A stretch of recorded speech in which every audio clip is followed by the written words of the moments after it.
Hello dears, welcome to our channel ultimate Eduup. তোমাদের সকলকে স্বাগত জানাই আজকের এই ক্লাসে। আশা করি তোমরা সবাই খুবই ভালো আছো এবং আমাদের যে সিরিজ সেই সিরিজ কন্টিনিউ চলছে। আজকে 6 নাম্বার ক্লাস, ঠিক আছে? সো যারা নতুন তারা অবশ্যই চ্যানেলটিকে সাবস্ক্রাইব করবে এবং যারা পুরাতন এবং নতুন সবাই লাইক, কমেন্ট এবং শেয়ার করবে। এবং যদি তোমাদের কোনো প্রশ্ন থাকে তোমরা কমেন্ট বক্সে আমাকে প্রশ্ন জানাতে পারো, ঠিক আছে? সো আজকের যে ক্লাস সেই ক্লাস হচ্ছে আমাদের কোশ্চেন নাম্বার 51 থেকে 60 পর্যন্ত, কারণ আগের 5টা ক্লাস আমরা দেখে নিয়েছি অলরেডি, ঠিক আছে? সো শুরু করে দিই আজকের যে ক্লাস সেটি। নিম্নলিখিত কোন বক্তব্যটি, কোশ্চেন নাম্বার 51, প্রথম আজকের কোশ্চেন, নিম্নলিখিত কোন বক্তব্যটি নির্মাণবাদী বা গঠনমূলকবাদী যেটাকে বলা হয়, আমরা গঠনবাদী বলি, নির্মাণবাদী বলি, ঠিক আছে, কনস্ট্রাকটিভিস্ট দৃষ্টিকোণ থেকে শিক্ষার সঠিক ব্যাখ্যা দেয়? 4টি অপশন দেওয়া রয়েছে যে এটির মধ্য থেকে কোনটি শিক্ষার সঠিক ব্যাখ্যা দিচ্ছে, ঠিক আছে? শিখনের সঠিক ব্যাখ্যা দিচ্ছে। ক্লিয়ার? Learning is correct. শিখন হলো পুনরুৎপাদন এবং স্মরণ করার প্রক্রিয়া। শিখন হলো মুখস্থ করার প্রক্রিয়া। শিখন হলো পুনরাবৃত্তি পুনরাবৃত্তির দ্বারা আচরণের সর্তায়ন, মানে বিহেভিয়ারিজম, বিহেভিয়ারকে কি করা, বিহেভিয়ার শো করা অনুবর্তনের মাধ্যমে। কি পুনরাবৃত্তি যদি বলি, কন্ডিশনিং, পুনরাবৃত্তির মাধ্যমে আচরণের সর্তায়ন বা অনুবর্তন, আচরণের অনুবর্তনও বলতে পারবো আমরা। ক্লিয়ার? অনুবর্তন। শিখন হলো সক্রিয় অংশগ্রহণের মাধ্যমে জ্ঞানের নির্মাণের প্রক্রিয়া। আমরা এর আগের দিনও কনস্ট্রাকটিভিস্ট সম্পর্কে কিছু নীতি, আমরা কৌশল পড়েছি কিনা? তো সেখানে আমরা জানি যে অ্যাকর্ডিং টু কনস্ট্রাকটিভিস্ট শিখন কি? শিখন হচ্ছে একটা সক্রিয় জ্ঞান অর্জনের প্রক্রিয়া। কি একটা সক্রিয় জ্ঞান অর্জনের প্রক্রিয়া আমাদের, বুঝতে পারলে? সক্রিয় জ্ঞান অর্জনের প্রক্রিয়া। So D is the correct answer. কি? D is the correct answer. Question number এরপর 52, আজকে দ্বিতীয় নাম্বার কোশ্চেন। শিক্ষার্থীদের স্পষ্ট উদাহরণ এবং উদাহরণ বলা হচ্ছে যে presenting students with clear examples and non examples. স্পষ্ট উদাহরণ এবং নন উদাহরণ উপস্থাপন করা, এটা কি? উপস্থাপন করাটা কি? 4টা অপশন দিয়েছে। ধারণাগত পরিবর্তন উৎসাহিত করার একটি কার্যকর উপায়, যদি আমরা স্পষ্ট উদাহরণ এবং স্পষ্ট উদাহরণ না দিয়ে থাকি শিশুদের। তা আমি একটা স্পষ্ট উদাহরণ দিচ্ছি, আবার একটা অস্পষ্ট উদাহরণ দিচ্ছি, দুটোই দিচ্ছি। ধারণাগত পরিবর্তন উৎসাহিত করার একটি কার্যকর উপায়, শিক্ষার্থীদের মনে বিভ্রান্ত সৃষ্টি করে, ধারণার বোধগম্যতার ঘাটতি ঘটায়, মানে আন্ডারস্ট্যান্ড করতে সমস্যা হয়, ধারণার বোধগম্যতার পরিবর্তে বা বোঝাপড়ার পরিবর্তে প্রক্রিয়াগত জ্ঞানের উপর মনোযোগ দেয়।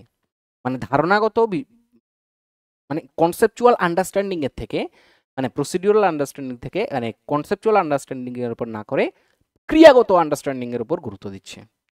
কথাটা বুঝতে পারলে? তাহলে এই ক্ষেত্রে 52 এর যে কোশ্চেন বলা হচ্ছে যে শিক্ষার্থীদের স্পষ্ট উদাহরণ এবং অস্পষ্ট উদাহরণ উপস্থাপন করাটা কি অ্যাকচুয়ালি। তাহলে 52 এর যদি কোশ্চেন দেখি, এটা ধারণাগত পরিবর্তন উৎসাহিত করার একটি কার্যকারী উপায়, যে কনসেপ্ট তাকে দেওয়া হচ্ছে উইথ এক্সাম্পলস এবং নন এক্সাম্পলস। এটা 52 নাম্বার কোশ্চেনের অ্যান্সার হচ্ছে আমার কি?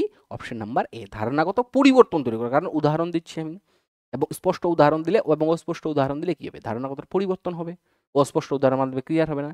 তা ধারণাগত পরিবর্তন উৎসাহিত করার একটি কার্যকরী উপায় হিসাবে এটাকে ধরা হয়। Clear? Next question, question number 53।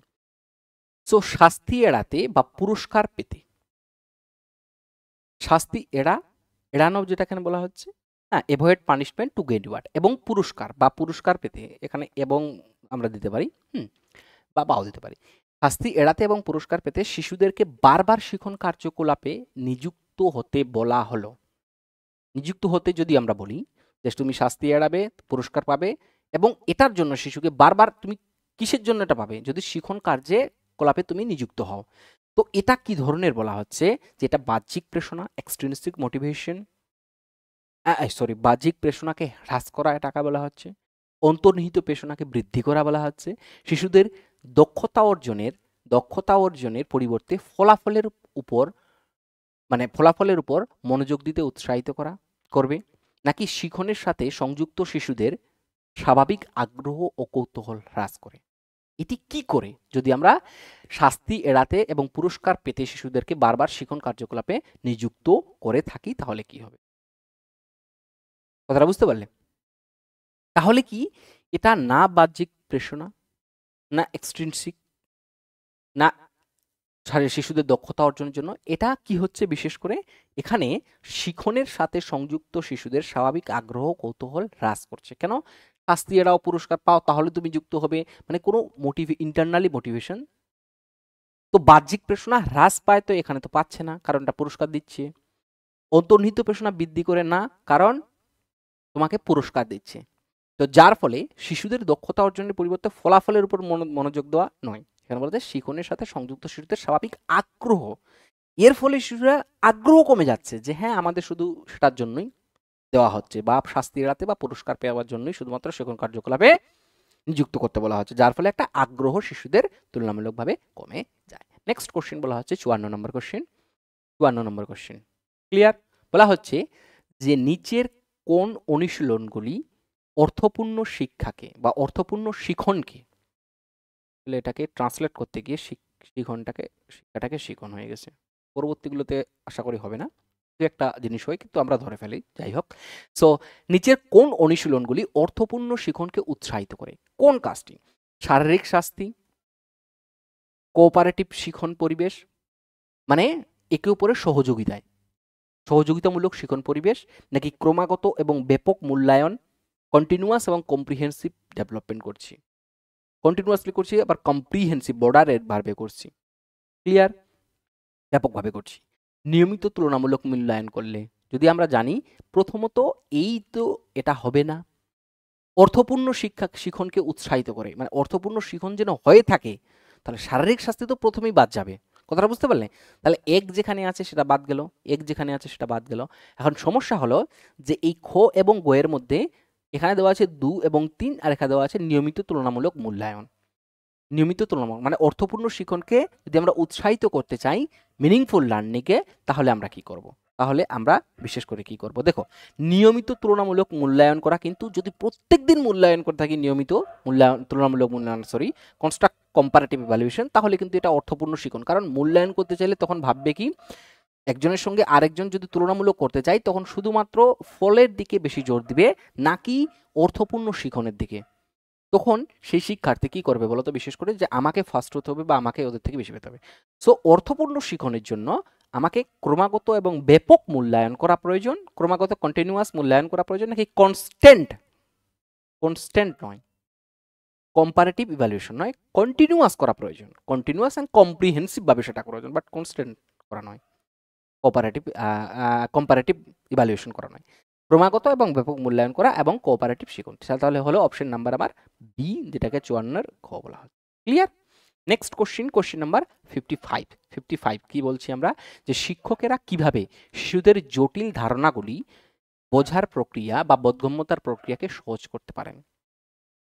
যে একটি জটিল ধারণা, সেই জটিল ধারণাকে একজন শিক্ষক কিভাবে শিশুদেরকে সহজ করতে দিতে পারেন, বোঝাতে পারেন। সো বক্তৃতা দেওয়ার মাধ্যমে, প্রতিযোগিতামূলক অনুষ্ঠান আয়োজন করার মাধ্যমে, পুনরাবৃত্তি ভিত্তিক যান্ত্রিক অনুশীলনের মাধ্যমে, মানে রিপিটেটিভ মেকানিক্যাল ড্রিল, বারবার করে রিপিট করছি, অনুসন্ধান এবং আলোচনা করার সুযোগ প্রদান করে। দেখো এখানে যদি সব থেকে বেস্ট অপশন আমরা দেখে থাকি বক্তৃতা দেওয়ার মাধ্যমে, প্রতিযোগিতামূলকের মাধ্যমে, পুনরাবৃত্তির মাধ্যমে, এটা তো হবে না। বক্তৃতার মাধ্যমে দিলে তো অনেক সময় বোরিং হয়ে যাবে, অনুষ্ঠানমূলক দিলে প্রয়োজন নেই, আমরা রোজ রোজ অনুষ্ঠান করতে পারি না। তাহলে শিক্ষাকে আমরা বিশেষ করে জানি যদি তাকে অপরচুনিটিস দেওয়া হয় এক্সপ্লোরেশন করতে, সেলফ এক্সপ্লোরেশন যেখানে বলা হচ্ছে, এক্সপ্লোরেশন করছে মানে সে একটা মিনিংফুল লার্নিং তৈরি করার চেষ্টা করছে, অনুসন্ধান করছে, একটা ডিসকভারি করছে এবং ডিসকাশন, এবং সেই বিষয় সম্পর্কে যদি তার কোনো সন্দেহ তৈরি হয় তাহলে পিয়ার্স গ্রুপ এবং টিচারদের সঙ্গে সে ডিসকাশন করে সেটাকে কি করতে পারে? সহজ করে নিতে পারে। তো এইভাবে আমরা জটিল ধারণাগুলোকে সহজ করতে শিক্ষকদের মানে এই অনুসন্ধান এবং আলোচনা সুযোগ প্রদান করা প্রয়োজন। ক্লিয়ার? 55 নম্বর কোশ্চেনের বা 55 কোশ্চেনের কোশ্চেন নাম্বার হচ্ছে answer number D. Question number 56, একজন প্রাথমিক বিদ্যালয়ের শিক্ষক শিশুদের কার্যকর সমস্যা সমাধানকারী হতে উৎসাহিত করতে পারেন কি কিভাবে পারেন বলা হচ্ছে, কি পারেন কিসের ধারায়, কিসের দ্বারা যদি আমরা বলি পারেন, প্রতিটি ছোট ছোট কাজের জন্য বস্তুগত পুরস্কার প্রদানের মাধ্যমে শিশুদের কার্যকর সমস্যা সমাধানকারী হতে উৎসাহিত করবেন। অর্থাৎ কোনো একটি সমস্যার সমাধান করলো, তখন তো কি করলো, একটা বস্তুগত পুরস্কার মানে এক্সটার্নাল যে রিওয়ার্ড, ম্যাটেরিয়ালিস্টিক রিওয়ার্ড এবং এক্সটার্নাল রিওয়ার্ড সেটা দেওয়া। শুধুমাত্র পদ্ধতিগত জ্ঞানের উপর জোর দিবে, এমফেসাইজিং অন দ্য প্রসিডিউরাল নলেজ, যে কি পদ্ধতিতে আমরা নলেজ পাচ্ছি সেই পদ্ধতিগত জ্ঞানের উপর নজর মানে জোর দিবে। ভুল উত্তর খারিজ করা এবং শাস্তি দেওয়া, দেখো এটা তো প্রথমেই হবে না। শিশুদের স্বজ্ঞাত অনুমান করতে উৎসাহিত করা এবং তাদের একই বিষয়ে চিন্তা ভাবনা করা, সেটা কি encouraging children to make intuitive guesses and then brainstorming on the same topic. দেখো যদি আমরা 56-এ দেখি যে শিশুদের স্বজ্ঞাত অনুমান করতে উৎসাহিত করা, কেন দেখো কার্যকর তো পুরস্কার অতটা গুরুত্ব নয়, বহিঃপুরস্কার অতটা সমস্যার সমাধানে উৎসাহিত করে না। যদি প্রতিটি ছোট কাজের জন্য যদি উৎসাহিত করে থাকি, মানে উৎসাহিত করা প্রয়োজন, বাট পুরস্কার প্রতিটি ছোট কাজে দেওয়া থাকলে তাহলে সেটা একটা নেগেটিভ ফল থাকবে, শুধু তখন পুরস্কারের আশায় হবে। তো বলছে শিশুদের স্বজ্ঞাত অনুমান উৎসাহিত করে এবং তাদের একই বিষয়ে চিন্তন করা বা চিন্তা ভাবনা করা, উৎসাহিত করা, যে এনকারেজ করা শিশুদের গেস করা, ইন্টিটিউটিভ যে থিঙ্কিং সেটাকে এনকারেজ করা এবং ব্রেন স্টর্মিং, যে সেই বিষয়টাকে নিয়ে বারবার দীর্ঘ আলোচনা করবে এবং সেই বিষয়টা মাথায় নিয়ে চিন্তা ভাবনা করবে। ক্লিয়ার? ক্লিয়ার? তাহলে এটা যদি করা হয় তাহলে একজন প্রাথমিক বিদ্যালয়ের শিক্ষক শিশুদের কার্যকরী সমস্যা সমাধানকারী হিসেবে উৎসাহিত করতে পারবেন এবং এই কাজটার মাধ্যম দিয়ে। ক্লিয়ার? কোশ্চেন নাম্বার 57, নিচের কোন সময়কালে শারীরিক বৃদ্ধি ও বিকাশ দ্রুত গতিতে হয়? কোন সময়কালে? 57 নাম্বার কোশ্চেন। শৈশব এবং শৈশবকাল, ইনফ্যান্সি এবং আর্লি চাইল্ডহুড, মানে আর্লি চাইল্ডহুড শৈশবের শুরু, প্রাক শৈশবকাল যদি বলি আমরা, বিশেষ করে শৈশবকাল মানে প্রাক শৈশবকাল, প্রাক শৈশবকাল, প্রারম্ভিক শৈশব এবং মধ্য শৈশব, বা এটাকে প্রাক শৈশব বা প্রারম্ভিক শৈশব বলতে পারো। মধ্য শৈশব, মধ্য শৈশব এবং কৈশোর, আর কৈশোর এবং প্রাপ্তবয়স্কতা। দেখো একটার সঙ্গে আর একটা রিলেটেড আছে কোশ্চেনটা, যেখানে আমাদের খুব এইরকম কোশ্চেন করতে একটু কঠিনই মনে হয়। সো 57 নাম্বার কোশ্চেনটি দেখি, এটা মানে শারীরিক বৃদ্ধি এবং বিকাশ দ্রুত গতিতে হয় বিশেষ করে শৈশব এবং প্রাক শৈশবকালে। কথাটা বুঝতে পেরেছ? এই কালে একটু শারীরিক বৃদ্ধি কিন্তু দ্রুত গতিতে হয় তুলনামূলক অন্যদের থেকে, শৈশব এবং প্রাক শৈশবকালে। শৈশবকালে শুরু হয়, প্রাক শৈশবকালে। কথাটা বুঝতে পারলে? তাহলে শৈশবকালে শুরু হচ্ছে এবং শৈশব থেকে প্রাক শৈশবে, শৈশবের শুরুতে। ইনফ্যান্সি, ইনফ্যান্সি মানে বিশেষ করে বলা হচ্ছে একটু বাংলা টাউন, ইনফ্যান্সি মানে একদম শুরুর দিকে হচ্ছে এবং শৈশবের শুরুতে, তার আগে। ক্লিয়ার? একটু বাংলাটা একটু অন্যরকম রয়েছে। হ্যাঁ, ইনফ্যান্সি মানে জন্মর পরবর্তীকালটা যেটাকে বলা হচ্ছে বিশেষ করে, হ্যাঁ সেটা। আর থেকে শৈশবকাল 2 বছরের মধ্যে। ক্লিয়ার? 57। এরপর বলা হচ্ছে 58 নাম্বার কোশ্চেন বলা হচ্ছে যে নিচের কোনটি বিকাশের নীতি নয়? তোমাকে বলতে হবে। আমরা বিকাশের নীতি এর আগেও পড়েছি এবং এবারেও দেখব যে বিকাশ সারা জীবন চলে, বিকাশ পরিবর্তনযোগ্য, বলছে মডিফায়েবল, সেটাকে মডিফাই করা যায়, বিকাশ বংশগতি ও পরিবেশের উভয় দ্বারা প্রভাবিত হয়, বিকাশ সার্বজনীন এবং সাংস্কৃতিক প্রেক্ষাপটের প্রভাব নেই বলছে। দেখো সারা জীবন চলে অবশ্যই বিকাশ, বিকাশ চলছে, বিকাশ পরিবর্তনযোগ্য অবশ্যই, বিকাশ বংশগতি এবং পরিবেশের দ্বারা উভয়ের দ্বারা প্রভাবিত হয় এটাও আমরা জানি, কিন্তু সার্বজনীন এবং সাংস্কৃতিক প্রেক্ষাপটের প্রভাব নেই অবশ্যই আমরা জানি যে বিকাশ সর্বজনীন, ইউনিভার্সাল এবং সাংস্কৃতিক প্রেক্ষাপটের উপর ডিপেন্ড করে। কারণ যে সোসাইটি যত বেশি ডেভেলপমেন্ট সেই সোসাইটির শিশুরা তত বেশি ডেভেলপমেন্ট হয়ে থাকে। তো গ্রামের তুলনায় মডার্ন টাউন বা অন্যান্য আরও এই দেশের তুলনায় অন্য দেশের, আমাদের ভারতবর্ষের তুলনায় অন্যান্য দেশের, আমাদের পশ্চিমবঙ্গ স্টেটের তুলনায় অন্যান্য, তাহলে এটা একটা পরিবেশ, পরিবেশের তুলনায় তাহলে এই যে সাংস্কৃতিক, সেখানকার যে সাংস্কৃতিক বৈশিষ্ট্য সেগুলো কিন্তু প্রভাব ফেলছে। তাহলে এটা একটা বিকাশের বিশেষ করে নীতি নয়, এটা প্রভাব ফেলে, এখানে বলা হয়েছে যে নেই, প্রভাব নেই, কিন্তু অ্যাকচুয়ালি প্রভাব রয়েছে। কোশ্চেন নাম্বার 59, ব্যক্তিগত বৈচিত্র্যের প্রধান কারণ, ইন্ডিভিজুয়াল ভেরিয়েশন, ব্যক্তিগত যে বৈচিত্র্য রয়েছে। তো ব্যক্তিগত কেন? একজন মানে পিতামাতা জন্মের পর থেকেও, মানে পিতামাতার থেকে সন্তান যে জন্ম হয়, তো সেই সন্তান থেকে সেই সন্তানে কিন্তু ডিফারেন্স হয়, ভেরিয়েশন হয়। বলছে যে জন্মগত পিতামাতার কাছ থেকে ব্যক্তিদের দ্বারা প্রাপ্ত জেনেটিক যে কোড, অর্থাৎ জেনেটিক কোড, তার কারণে দরুন কিন্তু এই ব্যক্তিগত বৈচিত্র্যটা হয়। বলছে এটা একটা জন্মগত বৈশিষ্ট্য। বলছে পরিবেশের প্রভাব। বলছে বংশগত এবং পরিবেশের দুইয়ের সমন্বতার কারণে ব্যক্তিগত বৈচিত্র্য দেখা যায়। তো যদি 59 এর কোশ্চেন্স দেখি আমরা, সো 59 কোশ্চেনের অ্যান্সার বলা হচ্ছে আমার, হ্যাঁ, 59 কোশ্চেনের যে অ্যান্সার সেটা বলা হচ্ছে আমার, এটা আমরা জানি দুইয়ের পরিবেশের সমন্বয়, ব্যক্তিগত বৈচিত্র্য এই কারণে হয়ে থাকে, মেন্টালিটি ডিফারেন্সও হয়ে থাকে। তো বংশগতির কারণে তো অবশ্যই হচ্ছে, প্লাস পরিবেশ, এই দুইয়ের কারণের জন্যই কিন্তু হচ্ছে। তাহলে প্রশ্ন একটু ঘুরিয়ে আসতে পারে, সেটা তোমাদেরকে বুঝতে হবে। কোশ্চিন নাম্বার 60 অ্যান্ড আজকের লাস্ট কোশ্চিন, নিচের কোনটি মাধ্যমিক সামাজিকীকরণ সংস্থার উদাহরণ? আমরা জানি সামাজিকীকরণ, সোশ্যালাইজেশন এজেন্সি। তো সোশ্যালাইজেশন যে এজেন্সি দুটো ভাবে রয়েছে, একটা প্রাইমারি একটা সেকেন্ডারি। তো বলা হচ্ছে যে এখানে মাধ্যমিক যেটাকে বলা হচ্ছে সেকেন্ডারি। তো মাধ্যমিক সামাজিকীকরণ সংস্থার উদাহরণ প্রাইমারি নয়, মাধ্যমিক সামাজিকীকরণ। বলছে পরিবার এবং প্রতিবেশী, পরিবার এবং মিডিয়া, বিদ্যালয় এবং মিডিয়া, নাকি মিডিয়া এবং প্রতিবেশী? এটা অপশন কি? দেখো, পরিবার তো অবশ্যই প্রাথমিক সামাজিকীকরণ, মাধ্যমিক সামাজিকীকরণ নয়। তাহলে পরিবার তো এখানে হবে না, পরিবার তো হবে না, প্রতিবেশীও হবে না। যদি বেস্ট দেখি তো পরিবার এবং বিদ্যালয় এবং মিডিয়া। বিদ্যালয় একটা বাইরের, যেটা মাধ্যমিক সামাজিকীকরণের সংস্থা, যে সংস্থা আমাদেরকে সোসাইটিতে সোশ্যালাইজ করতে হেল্প করে। কি করে? সোশ্যালাইজ করতে হেল্প করে, অর্থাৎ সামাজিকীকরণ করতে সাহায্য করে। Clear? Clear? Clear? So thank you ক্লাসটিকে দেখার জন্য। ধন্যবাদ সবাইকে। যারা দেখছো অবশ্যই লাইক, কমেন্ট এবং শেয়ার করবে। তোমাদের সাথে এরপরে নেক্সট ক্লাসে দেখা হবে।